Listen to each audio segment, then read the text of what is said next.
We are both MFA candidates in the School of the Arts in the theater program. We're very honored to introduce our speakers tonight. This evening we're going to be privy and possibly connecting with questions in conversation with these three extraordinary artists. We have a really great opportunity tonight to hear from our very own professors, Frank Pugliese and Charles Mee. But they will be in discussion with this fall's Mellon visiting artist, the incomparable MarthaClark.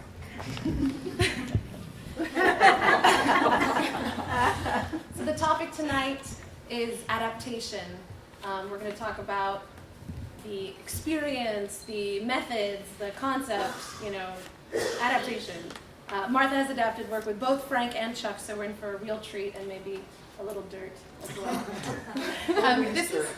It's all dirt. This is Frank Pugliese. Hi, Frank. He's a playwright and screenwriter for film and television. He teaches screenwriting and playwriting here at Columbia University, and he's the chair of the graduate playwriting program at the New School. He's written a number of plays, including The King of Connecticut, Hope is a Thing with Feathers, and also Avenue Boys, which won an Obie Award, in which he's also written as a screenplay. He's a consultant for the Cherry Lane Alternative Mentor Program for Young Playwrights, and currently he sits on the artistic committee for Naked Angels. But beyond all of that, this semester, Frank has been teaching Alexandra and I in our TV writing class the art and discipline of watching and writing for television. He's given us an alternative structure for drama and taught us the ways in which being more careful viewers will make us more creative writers. And speaking of creative writers, Charles Mee. Chuck's plays have been performed at BAM, New York Theater Workshop, The Public, Lincoln Center, and throughout the United States at ART, the Humana Festival, and Steppenwolf. He's also been produced in Berlin, Paris, Amsterdam, London, Brussels, Vienna, and Istanbul, to name a few cities. He's made his work accessible to the masses by uploading every one of his plays online at his website, charlesmee.com. Check it out. He is the recipient of the Gold Medal for Lifetime Achievement in Drama from the American Academy of Arts and Letters and of the Richard B. Fisher Award. He is also the chair of the graduate playwriting program here at Columbia University, where he is my playwriting guru. And he's reinvigorating and advising us in the program to create our work without subscribing to inartistic constraints and rather broadening our definitions of theater and art with a historical and global perspective. These men are our teachers, and they are our guides.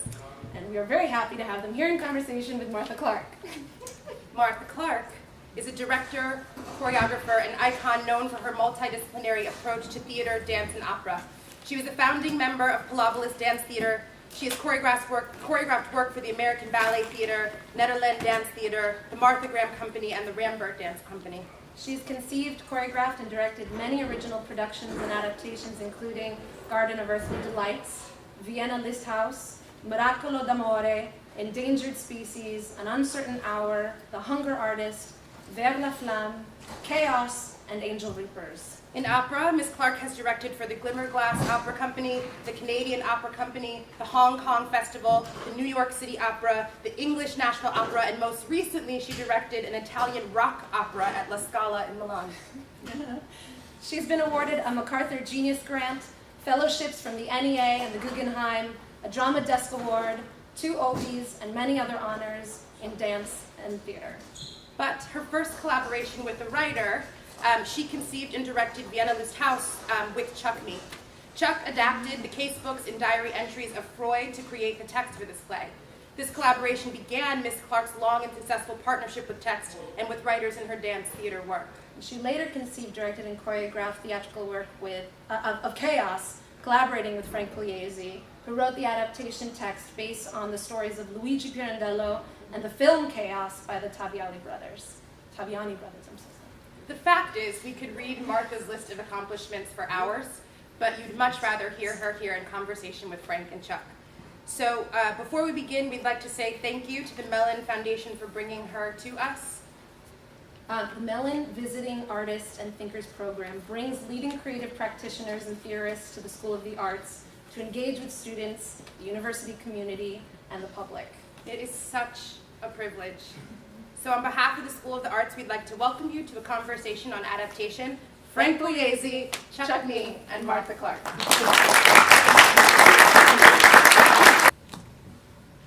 Really, I'm here to listen to Martha tell us how she makes a piece. So that's where I'd like to start. Oi. You gotta be kidding. No. What do you do? What do you think about? How do you put it together? What do you, when you walk into the room, what is you're working on a few pieces right now. So what's your set of first steps? Well, maybe I'll start with Garden of Earthly Delights. There was a wonderful producer that Chuck and I worked with named Lynn Alston, who founded an organization called Music Theater Group. I had not really worked with her, but she called me one day. We'd done a workshop. Palavelis had done a workshop up in Massachusetts at their Lenox Art Center in the summer, and she said she needed an idea for an NEA application. So I said, call me back in 15 minutes. And I looked on my bookshelf and I saw Hieronymus Bosch, and I called her and I said, what about Hieronymus Bosch, The Garden of Earthly Delights? So that's how I think. They kind of come in bubbles, like in a cartoon. I'll suddenly think, oh, that would be interesting to have an affair with, because they are long love affairs, to get these concoctions from a thought to the page, to the rehearsal studio, to the stage. You gotta really stick with it. Anyway, Garden, we applied to the NEA and we did not get it. And by then, Lynn, this is kind of funny, okay.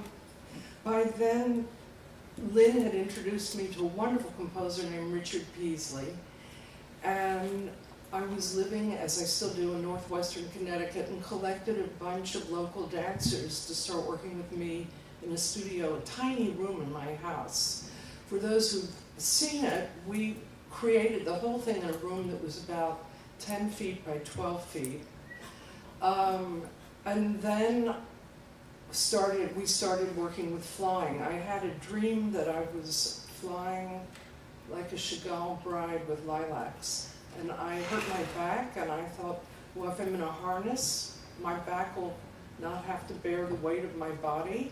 And that is how the flying became part of Garden, beside the fact that in the Garden of Earthly Delights you see angels and demons and devils flying. But that's how that one started.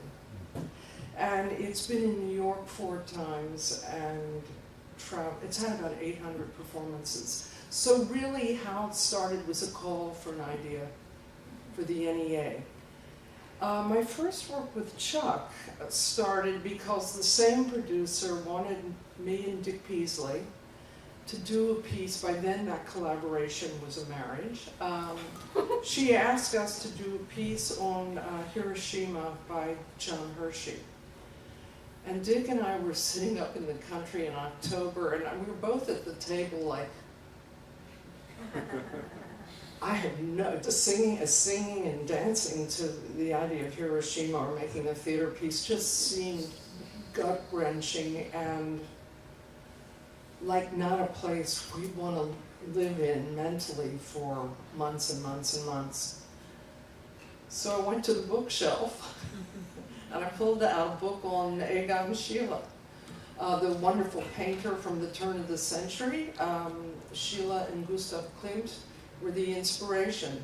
In the meantime, Joe Papp called and said he wanted me to read a play by a man named Charles L. Mee Jr. called The Investigation of the Murder in El Salvador. And he sent it to me, and I'm not a big reader of scripts. I shouldn't acknowledge this in front of some of my students here, but I put it under the bed, like pyramid power. It's not true. I used to always think it would come up to me if I slept over it. But I read it, and I really didn't feel like I understood it. It was wonderful writing, but I didn't feel that I had the chops to take this play. So Joe said, well, why don't you have lunch with him? Go ahead. Oh, okay. So we had lunch, and Martha said, I can't do your play. I've been thinking about doing something about Vienna at the turn of the century. And I said, fine, I'll write the text for you. She said, no, there's not going to be any text. It's a dance theater piece. I said, no, I'll write the text. Don't worry, it'll be okay. And I thought he was cute. So she said, well, okay. I'll take you to meet my producer, Lynn Austin. So we went to meet Lynn, and Lynn said, now you have to understand, Martha is a right hemisphere genius. All of her visual things and all of the things that she does with dancers on stage in space, but she doesn't have much sense of organization. So what would be the structure of this piece? Not having thought about this at all, I said, oh, that's easy. It would be spring, summer, autumn, winter. She said, okay, we open a year from next Wednesday. And she then paid for rehearsals for a year, Not paid salaries, consecutively. but for dancers Yeah, and it's no actors, longer like this, folks. no, there are no producers like this. I mean, she was amazing. She also, I think, was the first producer for Anne Bogart and Andre Gregory, and Elizabeth Swales, Julie Taymor. Richard Foreman. Yeah. I mean, she was fantastic. There's never been another. Yeah. And when she believed in the people, she would take second mortgages on her house. She was amazing. She was difficult also, but in a wonderful way. Yeah. But I mean, that was incredible. And Yeah. then we went into the rehearsal room with the actors and the dancers and all of these art books of Egon Schiele and Klimt and everybody, and opened them up, and a dancer would look at one of the paintings Take and say, off their clothes first. I think I could do something like this. And so the dancer would be going like that, and I'd be looking at it and I would think, oh, I think I know a piece of text that would go with that. And so I wrote stuff. The introduction said that this was an adaptation of the notebooks of Sigmund Freud. I have to say, there were the notebooks of Freud, there were the letters of the ruling Habsburg family, there was stuff from everybody's everything, and plus half of the text is just Wittgenstein and stuff I just made up out of my own head, watching the dancers on stage and writing a lot of stuff. And a lot of it was stuff that I would see in the room and think, oh, I know a text that could go with that, and write it and bring it in and hand it to Martha. Other stuff was stuff I just thought of and I wrote, and I said, here, Martha, here are some pages. And she would say, oh, yeah, oh, well, I think I can do something with this one. I'd go. Yeah, and she would stick it somewhere.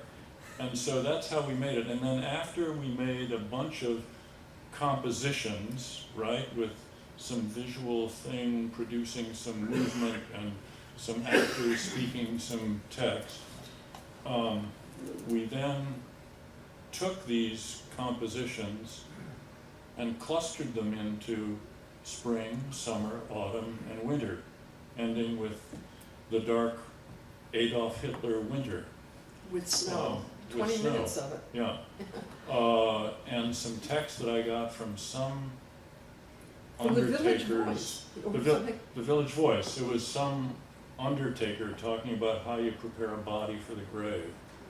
And about the colors that pass through. Yes, right. It was truly beautiful, and we used a Bach unaccompanied cello suite for that.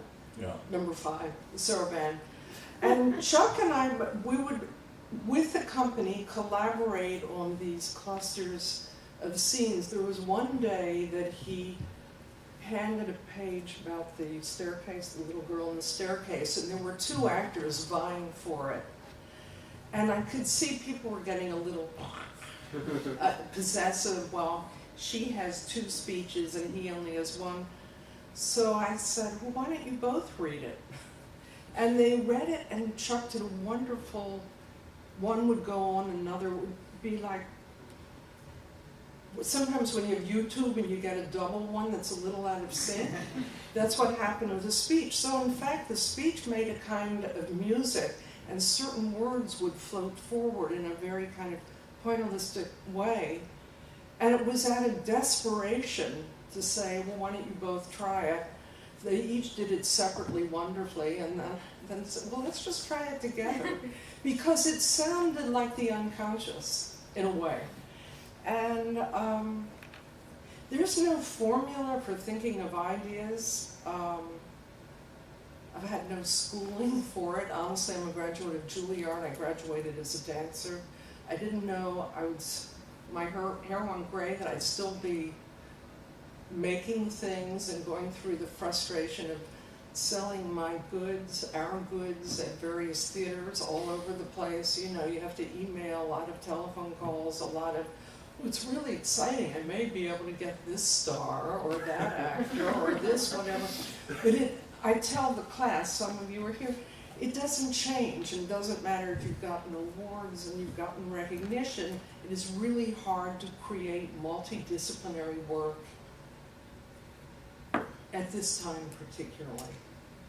Anyway, I should talk about our relationship. Sure. Okay. Jim Nicola from New York Theater Workshop, after Vienna was opened, it did well. He said one day, could you stop and get the film Chaos, or Chaos in Italian, by the Taviani brothers at World Cinema on Greenwich Avenue, and tell me what you think of it. So I didn't. And I think he and I were going for a drink, and we walked by and we went in and rented it, and I saw it. We had dinner, and I went home and I looked at it, and I called him at 8 in the morning and I said, let's do it. And he said, you've got to meet Frank Pugliese. Yeah, but I had met Jim earlier. We've been had mutual friends, and friends had done shows at his theater, and we had been talking about projects, and we had actually talked a lot about being Italian or Italian American. And so part of it was like he had this feeling that he wanted to do something about a heritage or a past that he was trying to find or get in touch with. And at the same time, he had this interesting notion. He was like, what about these Pirandello stories? He hadn't mentioned Chaos yet. And I said, oh, well, let me take a look at them. And he was like, but I also want you, I know you write plays, but I want you to look at this stuff as a screenwriter, which was a new idea also. So originally I took the book, I looked at the book, story, what is it, Story Every Day for the Year, whatever the collection of, there's like hundreds of stories in there. And the notion was to do like 3 or 4 every once in a while, and then by the time we're done, which was my own crazy ambition, 20 years later, we do all, 300 stories that are in the book. And he was like, no, I don't know, there's something about the stories that were picked for Chaos that I think, let's look at those stories. And the thing that was wild about that was like, so the initial impulse about getting in touch with, our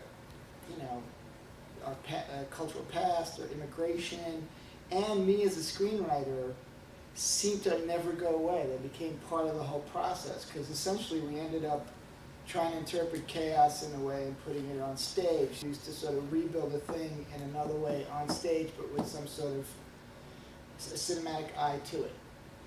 Right? And the thing I remember the most was actually we did 3 years worth.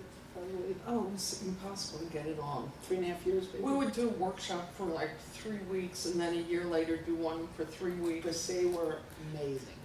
I mean, the workshops for me were just phenomenal, because I would just write stuff, and very little of it would end up there. But like there was something about the room, and I don't know, there was just something about the process of going through that was incredible. I wish like people had been invited to all those workshops.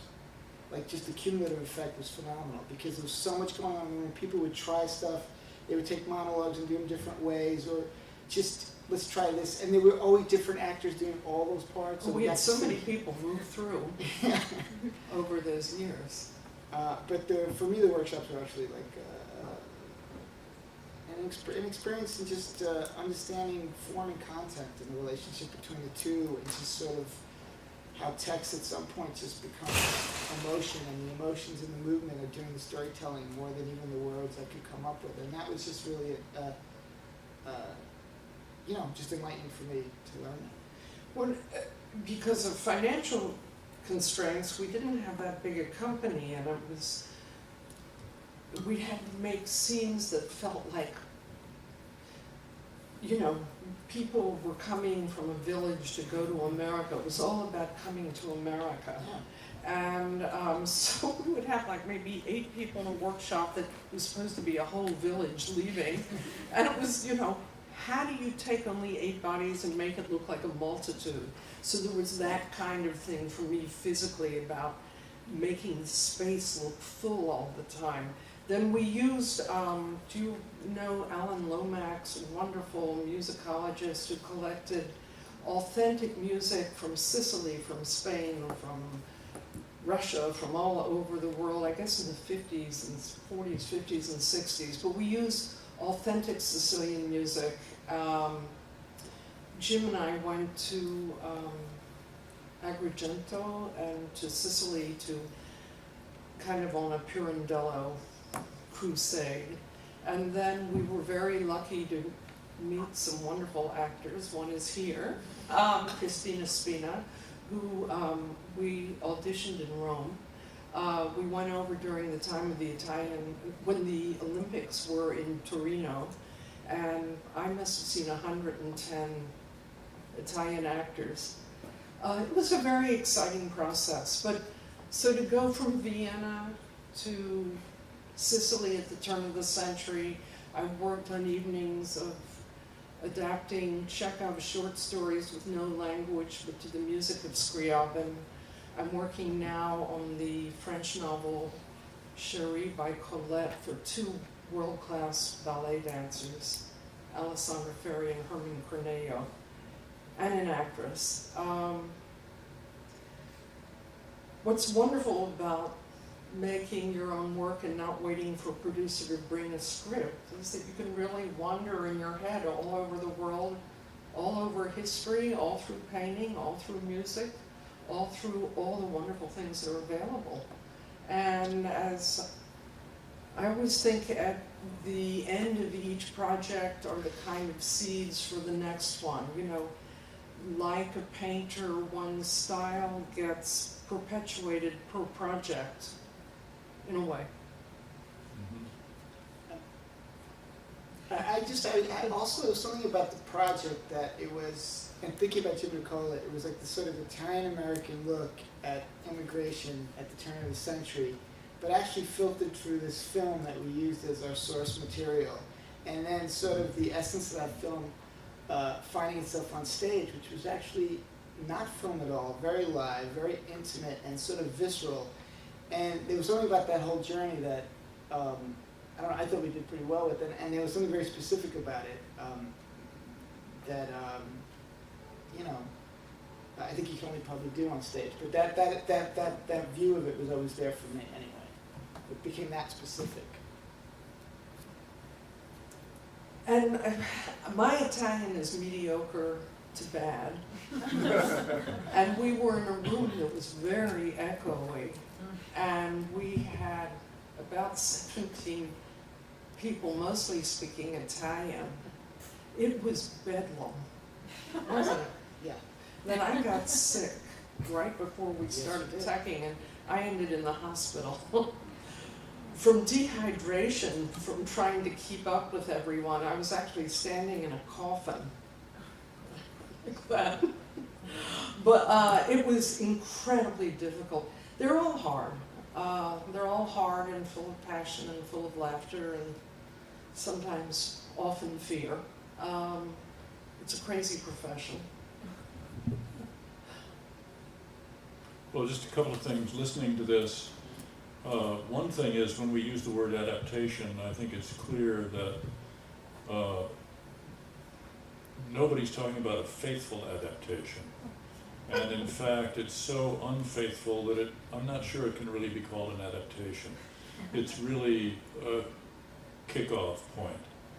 And Martha takes these things and then starts to make something and feels no obligation to be faithful to the original.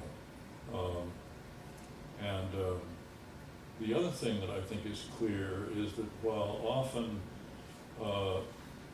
these pieces come from something that might have a narrative story attached to them or embedded in them, that's kind of tossed by the wayside often also. I mean, in Vienna Lusthaus, tossed completely by the wayside. Truly the structure was spring, summer, autumn, winter, and there was not a continuous storyline or character development line or anything like that through the piece. One of the things I remember vividly was about halfway through the process, after I had done what I thought was the finished script, Martha called and said the actors would like to take you out to lunch. And so we all went out to lunch together. And the actors said, we can't do this script. We just don't know how to do this. This is terrible. And so we have some things that we wish you would rewrite. And I said, I'm afraid the script you have is really the best I can do. I'm awfully sorry, but you'll just have to make the best of it, because that's the final script. And I was pretty inexperienced. I had done two plays before this with a wonderful actress, Linda Hunt. Oh, amazing. She did a one-woman show written by a kind of terrific but mad writer named George W. Troe, who used to write for The New Yorker. And it was Linda and I went to Paris together to work on a painting of Goya with my Polish dance partner. It didn't get finished. At any rate, Linda was listening to Gabriele on the airplane coming home, and she said, "I've always wanted to play Elizabeth I." So we did a play that George wrote about, Linda was playing Elizabeth I and Mary Queen of Scots. This is my first experience with writing. And it was absolutely obtuse. I had no idea what it was about. And I asked her to paraphrase what was written. And it wasn't very good, actually, but she was wonderful. Then we did a small play with a writer named Jeff Wanschel on Franz Kafka that was really terrific, called A Metamorphosis in Miniature. David Rounds was a great Tony Award-winning actor, and that did extremely well, but I used to cry nearly every day because I thought, oh my God, I've got to tell a story. When you come from the background of modern dance, Martha Graham, yes, Clytemnestra, Medea, even Appalachian Spring, there's a shape and a storyline. I wasn't sure what direction I wanted to go, so those early days, you kind of thrash around till the shape emerges in a way. Now, you would be very surprised, now I'm very literal. Boring. No. No, but I'm really interested in clarity, probably as much as anything, working with dancers or actors, and in making the shape of something that I don't want the audience to feel they have to work hard. It doesn't mean they should go to sleep. But I've actually changed positions, and from loving abstraction, I've now kind of gotten really interested in storytelling. What a few years will do to you. Yeah, amazing. I do remember that some of the scenes, it was almost like during the whole workshop process, the scene was like going through like the phone game. Like it started one way, and then by the end of all the workshops, it was like kind of the same, felt like the same thing, but it had changed quite a lot, and I enjoyed that. Like there was an evolution there that I thought, was really great. So, but to the point where sometimes you didn't recognize it where it began, but you kind of had a feeling that it felt the same, even though it wasn't that recognizable from the beginning. Chuck and I went on to do a production in 2004, I think, at Lincoln Center Theater about Toulouse-Lautrec. We worked first with Peter Dinklage, playing Lautrec, and he got the station master. And we decided that we loved, obviously, the painting and the characters, La Goulou, May Belford, Valentin, do you remember some of the names? No. Okay. But the posters that he painted, Jane Avril, prostitutes, horse races, and the subject matter that Lautrec painted, Chuck went and wrote pieces again in this manner. We didn't quite know where we were beginning or ending. You don't work like that anymore. I actually don't work as much like that Oh, anymore. no, I do work like that. You do? Yeah. Oh, we were trying again. Yeah.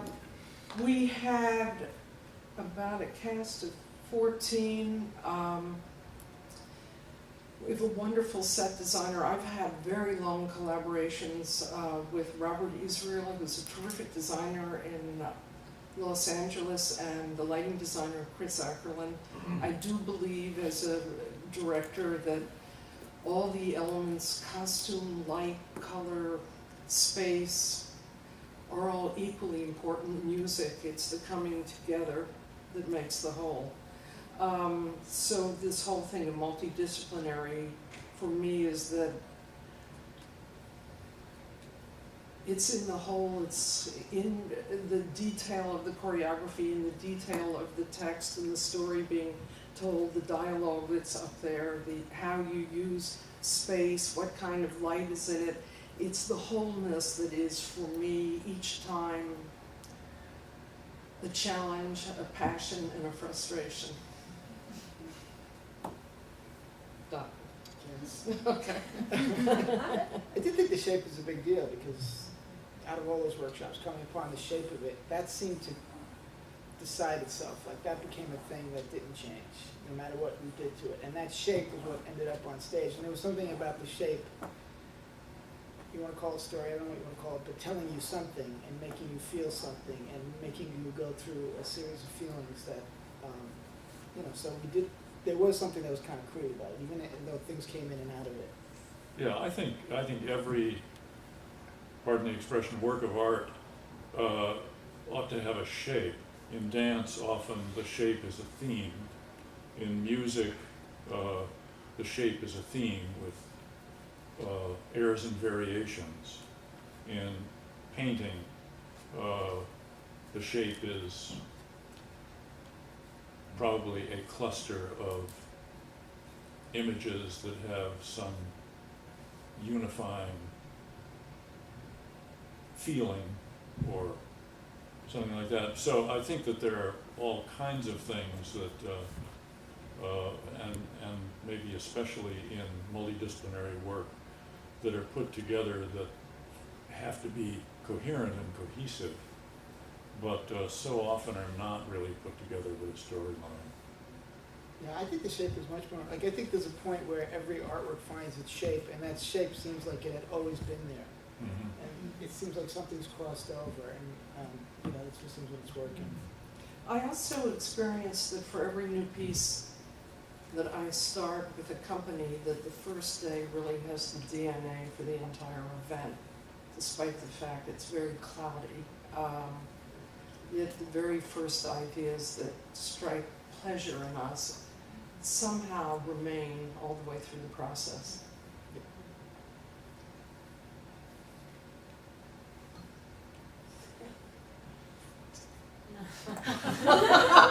But there was also something about repeating those moments of pleasure that became something. I mean, every time we did it, we were trying to get, there was an evolution in just repeating that pleasure. That was pleasurable for me because those, the room was like a gymnasium of everything. So now you want to open it up to the gang? Yeah, yeah. I was particularly struck by this last conversation you were talking about shape and the construction of the shape, which is the experience or the journey that you're taking the audience on. And I'm interested to know, in the process that you've worked on, both of you, in terms of both of your collaborations, when you've created the work on the rehearsal room floor and you've put a bunch of material together, and then you're deciding on that shape, how does that decision process work? For me, in the past, I've often created a bunch of material, and then there's a time where I sit together with either my crew or my dramaturg, and I put it up on a wall and I start to figure out what the shape is through rhythm or space. How do you do that? Earlier on, I would make just a list of things and try and make clusters of things that make sense. As Chuck mentioned, we would take a piece of text, a bit of choreography, take a look at a spatial arrangement. So you take many things into consideration into making decisions, but first you kind of cluster ideas that seem to want to be together, like a red room with a shot of yellow. It's intuitive and instinctive. It's not so much intellectual, oh, this really has to be here. But if you have a story, like when I did Chekhov and used no language, I of course had Chekhov to go to. With our stories, these were stories of Pirandello, of a man going mad in the moonlight and terrifying his young wife. So that there, you don't just kind of wander around in a big jar of white cotton balls. There is something. You've got to start out with some reason or emotional logic to put stuff together. But it is intuitive, and you do, in a funny way, work on the right side of the brain and instinctively say, oh, I think this could be very interesting here. Or Chuck will say, oh, well, that's great, why don't we try this? And it's not this kind of like analytical thing. So anyway, it's a matter of like building a house. If you have an idea, well, I need a new kitchen, where the light is going to be nice. We don't want direct southern light, be nice to have a little east. To me, it's very much like building anything. You just feel your way around till you say, okay, this is right, this feels good. And then sometimes you'll look at something and you'll say, oh, this is kind of boring, it's too predictable. So you'll yank a part out and put something else in, and there'll be a kind of frisson because something unexpected happens. And for me, I get like clusters, maybe a whole bunch of things. In the early days when I worked with Chuck, I threw out about 50% of what I worked on with the company. Now I really only throw out about 10% because I don't even keep it if I don't like it immediately. And that's just from having done it for over 40 years. I've gotten much quicker, and it's just that the process has changed as you trial and error, you begin to know your own pitfalls, and I can see them coming from the first time they're out of their mouth. I'll say, this is a bad idea. And maybe we'll try something. I'll say, let's give it 10 minutes. And if it seems to warrant further investigation, it stays. But I keep a notebook now, of course, video, the iPhone. I take a little snatch of an idea. I showed some students. I've just started work with these amazing ballet dancers, and I'd never worked with them. And from the first day, I got 10 seconds of that, 40 seconds of something else, a minute and a half of something else. I'm several weeks from putting it together, but I've actually put together in 3 weeks, 15 hours a week, 4 pieces of music already. Well, they're so amazing that when you are in a room with people who are terribly wonderful, it's mind-blowing. But I also think the world is full of all of these structures that, spring, summer, autumn, winter, or if you want to end happily, summer, autumn, winter, spring. Morning, afternoon, night, dawn, if you want to, or no dawn.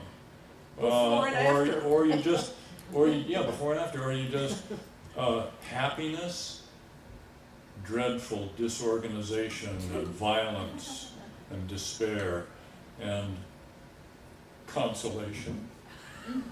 But I mean, this will feel like a structured piece when you see it on stage.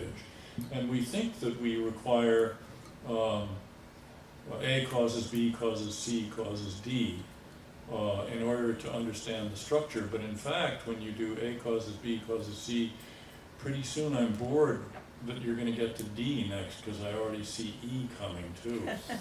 And so there's a lot to be said for letting the right hemisphere take off and understanding that your own psyche and emotional framework isn't going to probably live in total chaos for more than 8 or 10 months before you begin to make it cohere.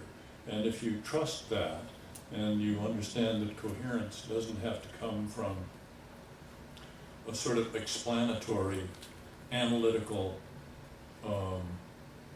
explanation, but that you can just put together these feelings. Or I mean, if you really, an awful lot, if you look at the work of choreographers who put together an evening, so often it begins with cheerfulness and upbeatness, and then goes to contemplation, and then goes to despair, and then comes back to good cheer or something like that.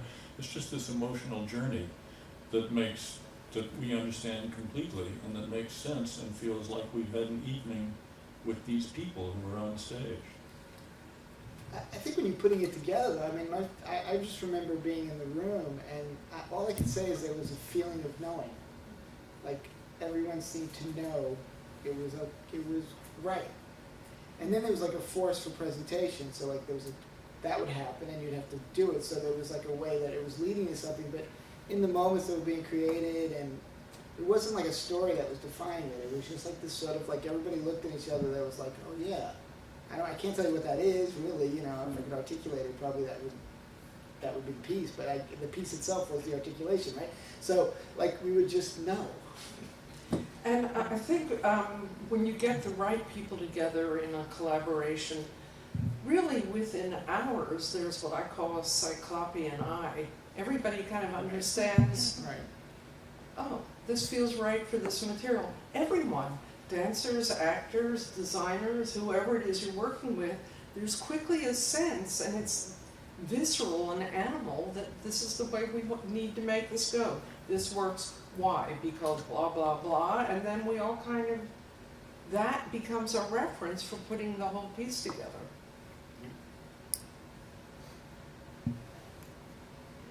Pheromones. But it is, it's like that, it's like a smell, nearly. You can smell your way into a shape. It's,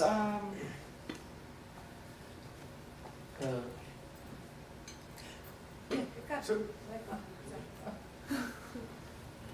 yeah, I was at Yale Drama School as a playwright in '67. We put on a Jeff Weinshell play, and Robert Israel asked to see my Gandhi play when they got nervous about Satyagraha. And the criticism I want to make has to do with workshopping something to death. As being a playwright, in the old days, you were sort of maybe overly concerned about the written word and your connection to the vision of it. And about the plays that I wrote, I pretty much had the idea at the end what it would end up with before I started it. Whereas I think one of the criticisms I sensed from you was that you really don't know what the end's going to be, perhaps, doing workshopping. But my greatest criticism of workshopping is it's overproduced, because every moment has to be a gelling moment. There's no room for honest artistic fatigue that a playwright would have a pause moment. Even Shakespeare has moments of fatigue in his play that we think are wonderful. But I just, as someone... Nobody can afford long workshops anymore. I mean, I was just at La Scala and I had to make a full evening, 15 hours a week. for a few months at La Scala. So that if you're a young director, which I at one time was, and the world was a different place then, and because we're not working with a sense of a conventional play structure, as Chuck said, I mean, maybe you should answer that. Well, but I'm not quite sure I understand what you're saying, but I think my sense is that playwrights write a play, and then they give it to someone, and then there's a workshop, or a long workshop, and the playwright is told how to rewrite the play. And this is, I hate that. And I think it's useless and destructive. But what Martha's process has been is a little more like what's now called devised theater. Mm-hmm. The playwright doesn't come in on the first day of rehearsal with a script that is workshopped. The playwright comes into the room like the director and the actors with no idea what we're going to do. And then everybody has a lot of ideas, and everybody makes a lot of suggestions, and some of them can be fundamentally great suggestions, and you get to explore them and try them and see what you think of them. And then, as happened on Vienna List House, after a number of months, I then put together a script, and that was the script. And that's what the actors tried to tell me to throw away. It's true. And I told them I was sorry, I was not competent to start over again. And they would just have to do what they had. And they got there. Yeah, but it's really a different process. This is not, what Martha was doing was not like a workshop Of of a script that somebody had written. Although I'm about to do a workshop of Three Penny Opera, so that I'll be working with Three Penny Opera, and I'll be working with the translation and doing it as it is. I've directed Mozart, and I've directed Gluck, and I've Benjamin Britten opera. I mean, I've done a lot of opera work. I've even directed Shakespeare. But I take the instinctive stuff that I do when I work with Chuck on something like Vienna and Frank on interpreting a Taviani Brothers movie. You know, now I think I've got more facility, so we don't have to workshop anything to death. Anyway, nobody will pay for it anymore. I mean, I was in Peter Brook's first workshop of Mahabharata. That took 10 years to get to the stage. So, you know, you can't go into a painter's studio or a filmmaker's set and say this is how it's done, because every process, in a sense, is unique to the fingerprint of the people involved. And you have to trust that as artists collaborating, that the needs, you'll be able to hear each other and work together, otherwise you don't belong together. And you know that quickly too, when you sometimes take someone to work with, and after about 2 days in the studio, if you can see there's a lot of resistance, it's not worth my time to have to argue with somebody a lot. So I'll say, you're terrific, honey, but I don't think this is right for either of us. And I've had to do that occasionally. I heard at the beginning of your talk, you said you looked down at a painting of the Bosch painting. When you looked at it, could you it was just an idea, could you see it in your head as if it was already done? Do you ever work like that? Or do you all just kind of build it up as you've been talking about? And when you work with, could you just, have you ever worked like that? Well, I think there are 3 panels. There's kind of a heaven, life on earth, hell aspect, so that had a structure. And I knew that all the dark material that was violent would go in hell, and I knew all the sexy stuff would go in the middle, and I knew that animals and innocence would go with Adam and Eve. I mean, so that was a way of assembling material. Am I answering it? No. Okay. What I mean is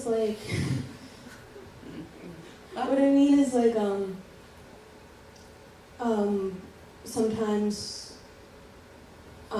when I'm working, it's as if, let's say I'm looking at a Wyeth painting, and then I can totally see that as a video, as like a silent video, and then I make it as if the way I can see it in like it adds an imagination. Can you take your imagination and articulate it to the way that you feel it should be in the play?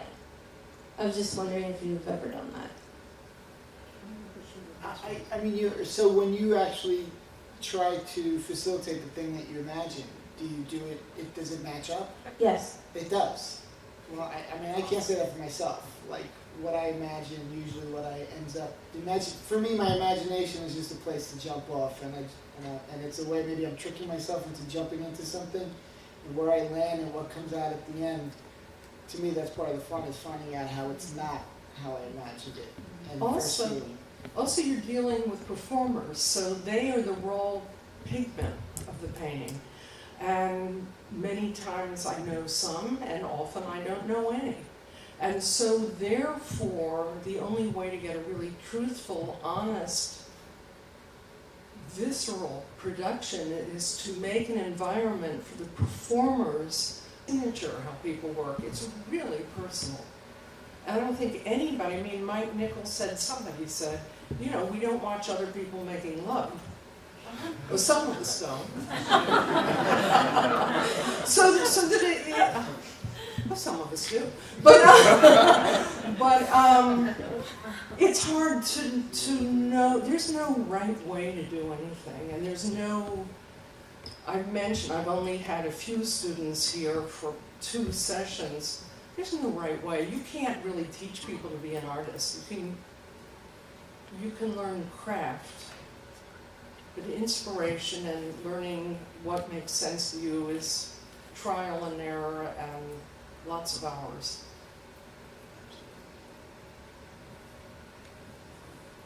Hi. I've been really interested in hearing about how you draw inspiration before you go into the room, and the research and the texts that you take into the process of workshopping people. Hello. And I'm interested in also knowing how you work when you're in the space with people without a text, with these ideas. Do you rely on exercises with people, or do you go in with the shape that you want it to have and then set that on people and let things go? But I guess just when you're in the space, how do you make that magic? I'll try to, because that's about 3 questions. But the first one is that I'll take a subject that I want to do. I'm working on the French novel, Chérie. I read a lot of Colette. I just read Judith Thurman's biography of Colette. I've looked at Vuillard. I've looked at Bonnard. I've looked at photographs from Auger. I've listened to Poulenc and Debussy and Satie and Ravel. I am very well prepared when I go in without knowing diddly fuck about what I'm going to do, honestly. But I am prepared. The first day I started working with these dancers, the very first page of Chérie describes a young lover with his mistress wearing her pearls. And we bloody well nailed the opening 3 pages in 2 days. We did improvisation. Sometimes it just worked on the idea of pressure, 2 people holding hands, because you see an older woman and a young, vain man vying for dominance in a way. So we started talking about what were the things in these personalities that we really should be exploring. Then, because I'm working with 2 of the greatest dancers I've ever seen in my life, they started to move, and I would just say, you know, turn your back, or put more pressure, or Alessandra, be more wild in your movement, less placement. And they're magical. I actually cry in rehearsals. They're so beautiful. But I can't believe I'm working with artists of this caliber.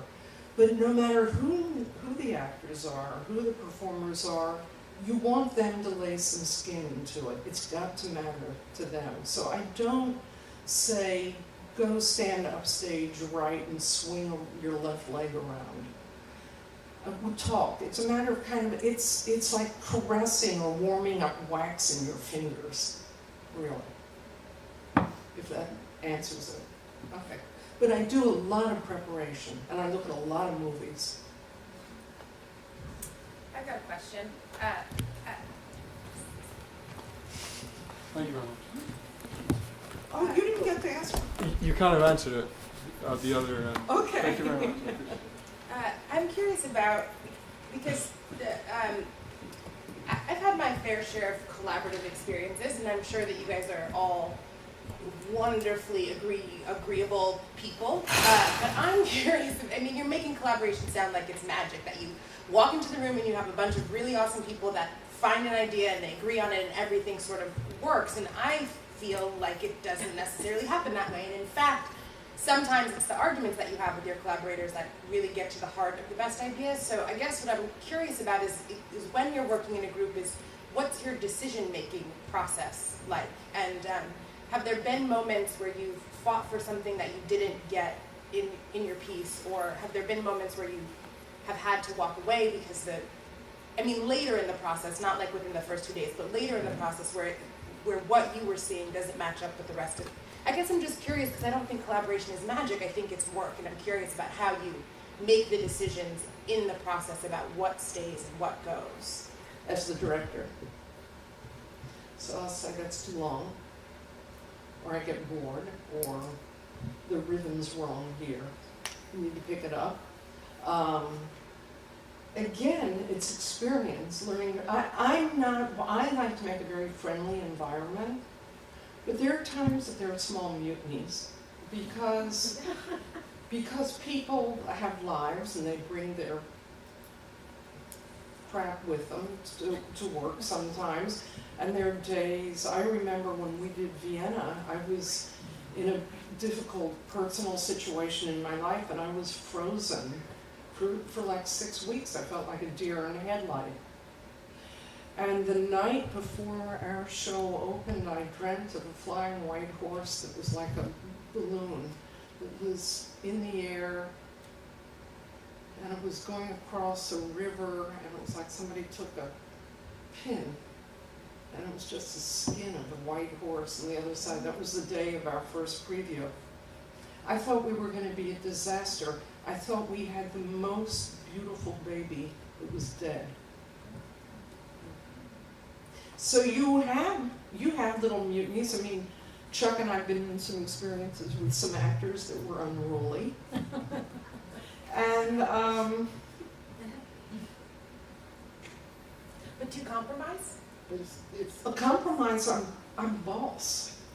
Yeah, it's not a matter of compromise. And really, ultimately, it's seeing the collective vision with my artistic collaborators, and the performers really have to understand that that line in the sand is never drawn. I think if you give the people the space and time to feel no mistakes can happen, that they're in a free atmosphere in which they don't have to be right. It's important not to have anything be too important for about 3/4 of the process. And by the time you get to that last quarter, it's obvious to everyone what works. It's the same thing Frank said. And I'm not a confrontational person. If I have to spend my time weeping or being angry, I don't want to do it. I don't get paid enough money to go through that. For me, making work is the greatest joy of my life, and I want to work with people that I care about, and who care about me and care about the product. Otherwise, it's a waste of time. I mean, collaboration is not painless. Right. I mean, there's painful parts, and in the end, though, but what's it for anyway? You're trying to do a work of art. So even the pain is like, how painful is the pain if ultimately the goal is a pain, is a work of art? It's not, it's not that personal in a way, but it's really, really important, but it's not that personal in a way. And even in this process, early on, if you don't know that you need to let go of stuff, then you're in the wrong room in a way too. So people get kicked out of the room too, but that's all part of the collaboration that leads up to the finished product. And sometimes if you get yourself into a jam, you just gotta say, let's leave that for today and pick it up another day. It's never about winning. It's really that every heart in the room has an investment in the final product. And my role as director is to, like an orchestra leader, you know, is to get people to work together and to make an atmosphere in which they can work together. I think that's the biggest job for a director. Yeah. I also think that finally, in any collaboration, talk about plot line, storyline, narrative, theme, errors and variations, blah, blah, blah. Also, finally, everything has to go through a single psyche to be coherent. And usually that's the director's psyche. And that's what lets the piece finally be coherent. If it's coming through 8 different psyches, it's not coherent. I do collaborative work where we do a lot of stuff together, and finally I've got 826 pieces of stuff that I take home and I write a script and I hand it back and I say, that's the finished play. So if that's my position in that collaborative enterprise, then my word is the final word, and that's why the piece is coherent. Usually in these kinds of things that Martha's been doing, it's the director who is, I watch Anne Bogart work a lot, and Anne is kind of fantastic. She'll sit in the rehearsal room, she won't be saying anything. The actors are telling the lighting designer what to do, the sound designer is telling the actors what to do, the actors are telling each other what to do, everybody's talking about, well, how about this, why don't we do that, I'd like to do it this way, I'm gonna do this. Anne is saying nothing, but she's listening. And after about 2.5 days, she'll say, Barney, you remember when you came down here to stage right, and you turned up and looked at Ellen, and you said, that seemed great. That's the decision, final decision. And ultimately, the whole piece has gone through Anne's psyche, and that's why when you see it on stage, it's coherent. John, in the talk you mentioned authenticity, and I'm just curious what you define authenticity in your line of work as, because I think there are different ways to define it. You mentioned something about being authentic to something, and you said that you usually depart from that. There's a thing, I mean, the people, obviously people here considered acting or you wouldn't be here in the theater. It's a certain, it's a little hard to talk about because I may have used it in a way in which I'm talking about a kind of honesty and truthfulness usually in working with performers, that they initiate their lines of their movement from a very authentic place. So I'm talking about it in terms of performance. I think I'm talking about, I worked with a very famous choreographer named Anna Sokolow, and she terrified me, but she put her fingers together. She always talked about the truth. And what you're looking for in performance is something very honest that comes from the deep inside of the person performing. So I don't remember how I used it, but it's a nice word. You mean the old days when we had a year? I mean, when I haven't done opera for a while, but you get 6 to 8 weeks. My first time I did the Magic Flute of Glimmerglass opera. It was my first opera I was directing alone. And deadlines are fine. I mean, sometimes they help you because you just got to make decisions and you just do it by the seat of your pants. Right. I think sometimes you can overwork things. So I kind of now, because I'm older and more confident about my own instinct, I don't need as much time, you know. And if I screw up, I screw up. You know, you do as you do. The more and more you do, it doesn't get easier particularly, but the better it becomes. The whole process. You learn more about yourself. You learn more about how you want to work with people. You learn more about not wasting time. I think I work a lot quicker because the financial constraints of the past several years in the country have been so that you just can make decisions quicker. There's less time to be idle, and I feel the pressure is good. I like it, actually, in a perverse kind of way. What do you guys think about the crowdsourcing, the new funding, the new ways that people are funding their projects, like the Kickstarters and I think it's great. I'm Indie. going to have to do it. If it works, great. I mean, I don't need to, romanticize anything on the net, right? So, like, if it works, it's money, it's good. Thank you. To work with text, and I wonder, after that experience, did that inform your choreography and directing differently? How did you incorporate that back into your work? And for Frank and Chuck, the experience of working with the gesture of dance, after that experience, how did it start to affect, or did it affect your writing? Was there a difference after each experience? Well, I'll very quickly say that the clarity of seeing actors working with lines certainly deeply affected the way I choreograph. So that no movement goes unexamined with intention. Well, I think that I,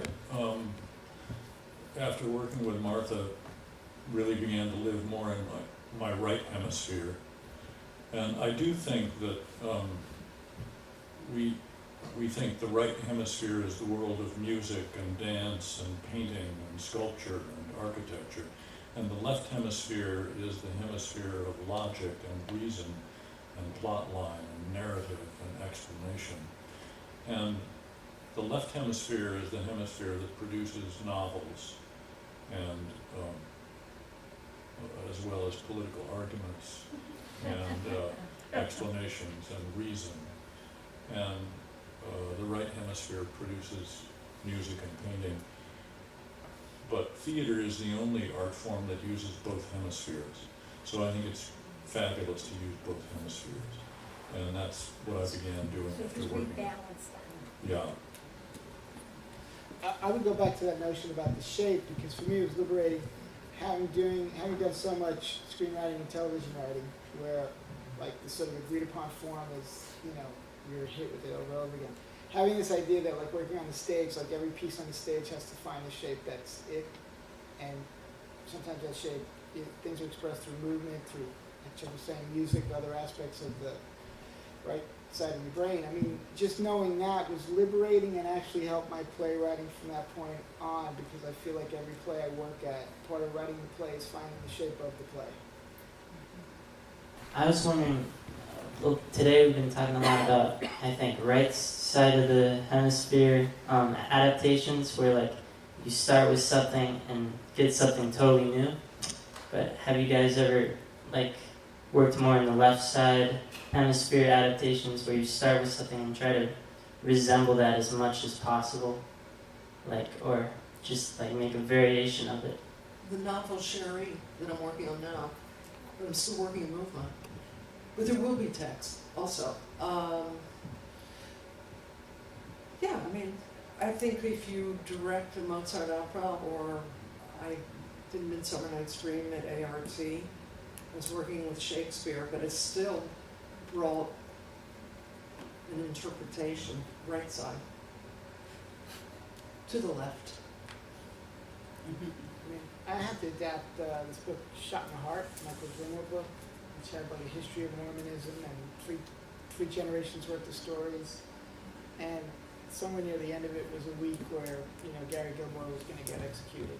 And I don't know, like in that regard, I just, maybe it was some sort of like trying to get a healthy relationship between both sides of the brain, but I just picked 1 week in the person's life. made it all about that week and just thought whatever, everything else would be there essentially in that week. Oh, I've never tried to be faithful. See a lot of experimental theater and experimental dance, and it seems like I know there's not a lot of money around to do stuff, but it seems like it's really hard to find the kind of thing that I used to see. I've seen a lot of your pieces, but why is that exactly? It's sort of like the tenor of, I think the big explosion in dance was when I was in Pilates, the 70s were unbelievable.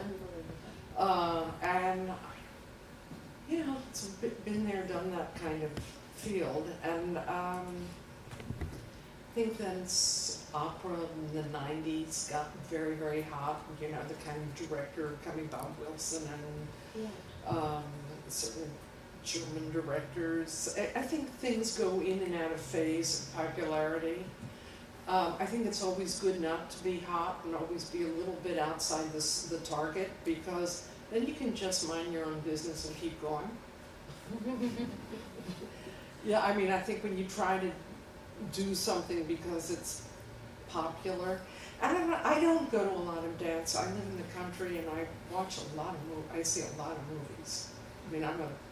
And I learn more about the theater and more about choreography from seeing a good film by Visconti than I would at New York City Ballet. That's perverse. I'm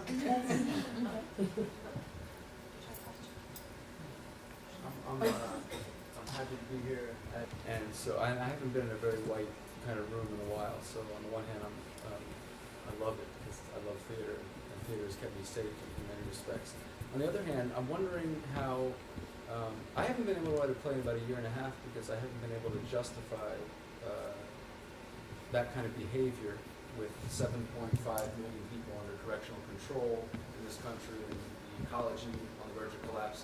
How do we justify this kind of behavior? And you mentioned Germans. I'm wondering, how do we avoid the title of sort of good Germans? How is history going to look at this kind of,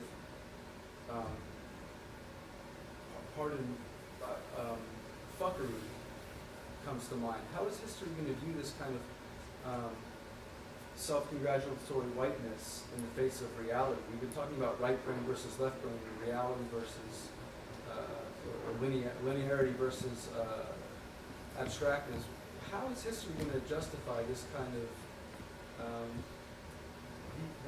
the attention that we're giving to this particular form and these particular activities in the face of actual strife in the world? I'm sure that every generation there's been something like this time. So, and I don't think it's our problem how history's going to judge us. Honestly, if I lived like that every day, I wouldn't get out of bed. Is that a serious answer, or is that's a It's a serious answer. So yeah. we're not worried at all that I'm doing a piece also on the melting ice caps and about the Arctic and environmental law. Excuse me. On my questions, maybe I was being flipped then. I'm not speaking particularly about the content of the works that we all do, or the form either, but about the nature of the thing. What are we calling upon our various audiences to then do? Is it simply about catharsis within the experience of the viewer, or what more can we do when people are in the streets all over the world and we're in theater spaces? Do we have a tension there, and should there be a tension there? Should we be mindful of that at all?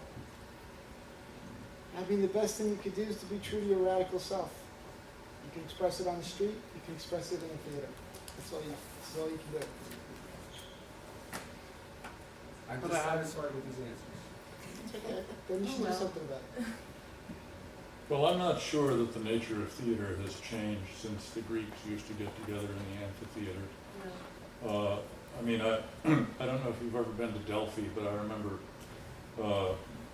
getting there and being amazed that on top of the mountain, the lowest level of ruins were the financial institutions, and just above those, the ruins of the old government buildings, and just above those, the ruins of the temples. and above that, the ruins of the Oracle at Delphi, and above them all, the ruins of the theater, which is where the people of that town would go in the evening to sit. And what's kind of amazing is that as you sit in the theater and you look down at the stage, the background is not the gorgeous countryside. The background is the city that you lived in. So you watch the people on stage behaving in the context of the city that you lived in. And you had to wonder if your life could be better than that. More meaningful, maybe, more compassionate, more thoughtful, all of those other things. And I think that theater still serves that function. I remember a guy, Pippo del Bono from Italy, who does fabulous, physical, crazy dance theater, very experimental, if you're interested. Was at the Avignon Theater Festival one summer and was asked by a reporter from Le Monde if he thought his work was political. And Pippo del Bono said, well, I hope really it goes deeper than that, and it speaks about the culture that produces the politics. And I think that between the Greeks and Pippo del Bono is where theater lives. And I understand that an awful lot of what happens today is that this theater gets done in Broadway and off-Broadway houses where the only people who can afford to go are well-to-do, upper-middle-class white people of an advanced age, almost as old as I am. And so this makes it less the communal enterprise that it was for the ancient Greeks. But you might have noticed there are still community theaters in this country, and there are high school theaters, and they're rappers. Yeah, and stuff going on that actually still talks to the people who live in these communities about the lives they're living. Thank you so much for